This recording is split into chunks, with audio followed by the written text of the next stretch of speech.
You're good. Ready? Hey, everybody, Bob Pickett. Look, it's Jack Ingram. Hey! Jack, you have been on the road with Martina McBride, and now you're working on a new album.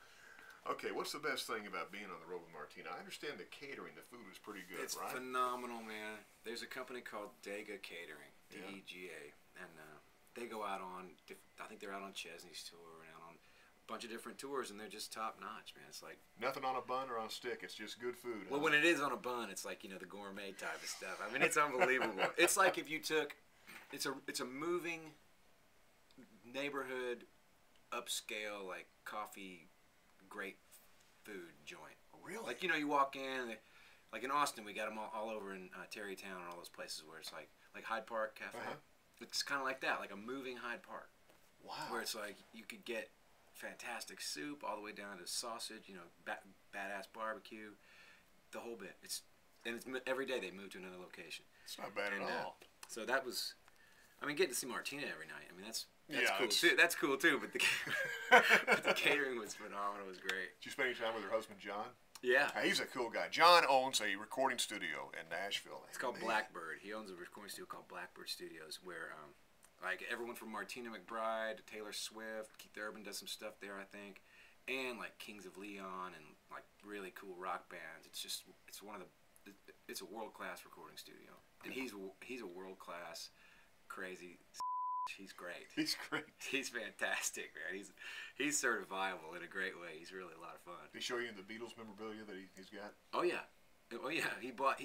One day we were out. I mean, this tour ran from January to just finished up last weekend, so January to the middle of October. It was a long tour, so I had a lot of time to talk to him about Beatles stuff, and he told me all about the microphones he has in there. But one time, this guy drove up in a van.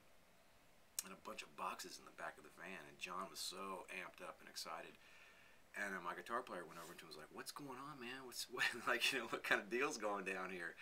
Turns out the guy had one of the biggest Beatles rare vinyl collection in the world, and came and John, you know, ran through it and got a bunch of stuff. And so, like, yeah, he's a Beatles guru, freak. He's That's great. Amazing. Well, what's the latest news on the album? You're working on it. You got a new single out.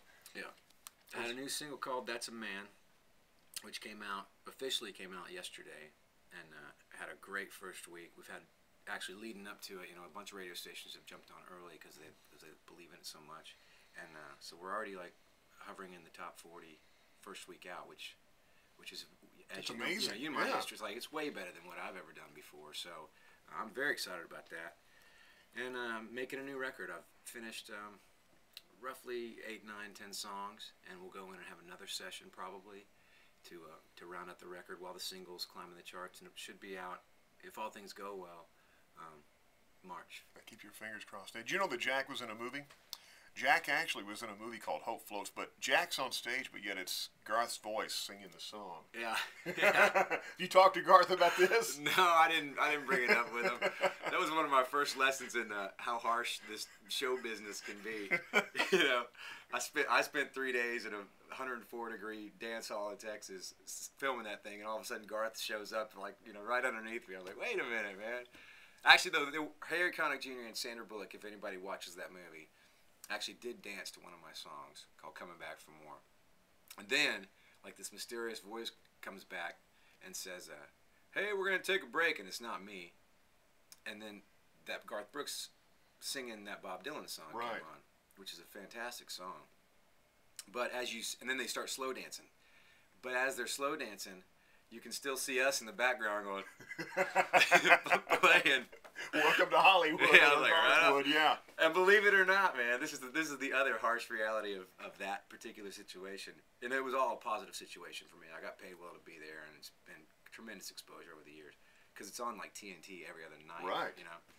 But they put out a soundtrack for that thing, and even though like a pivotal moment in the movie was my song and me playing it and the whole bit, it was the first time they came out with a soundtrack that was songs from and inspired by the movie Hope Floats. And so, like, they went out and got all these big names, like the Rolling Stones. You got Bob Seger. Yeah, like Bob Seger, a bunch of other guys that were, you know, A-listers at the time and still are. And so, you know, obviously, old Ingram 10 years ago got bumped off of that deal.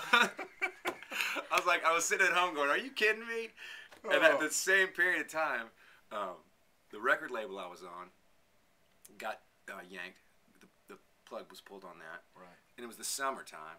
And I'm sitting there with no record deal watching this damn Hope Floats soundtrack go all the way to #1 and sound like a million copies. And I was like, golly, man.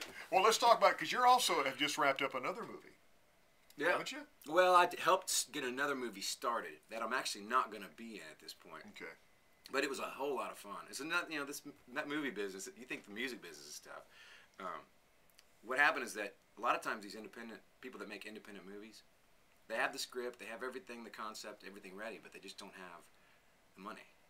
And so they raise a little bit of money and they make a 3-minute trailer, just like you see in the movie theater. Right. Like, coming soon. Well, so I was a part of a trailer for a movie that Ray Wiley Hubbard co-wrote the script for, called The Last Rites of Ransom Pride. I was playing Ransom Pride. And so with that trailer made, it was me and Gary Busey.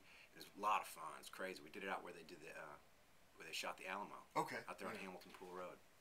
And anyway, the trailer came out fantastic, brilliant. It was a lot of fun, looked great.